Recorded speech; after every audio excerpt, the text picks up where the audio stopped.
Okay, this is an 06 Dodge Sprinter 5-cylinder model, and this is the right rear mud flap area right behind the tire. And I noticed there was a little bit of a hole in the one plate that fits on there. This is a new one.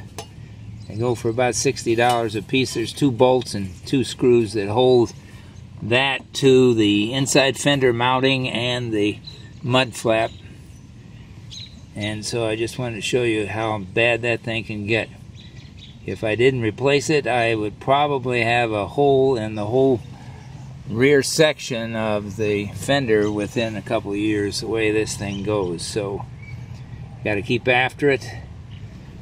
Takes a Torx T30 and maybe a good pliers to take out these screws here and there. One of them broke off in there.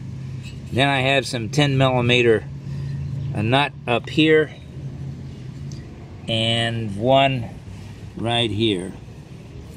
Let's see if I can get that angle in there for you. Where am I? There we are. That one there.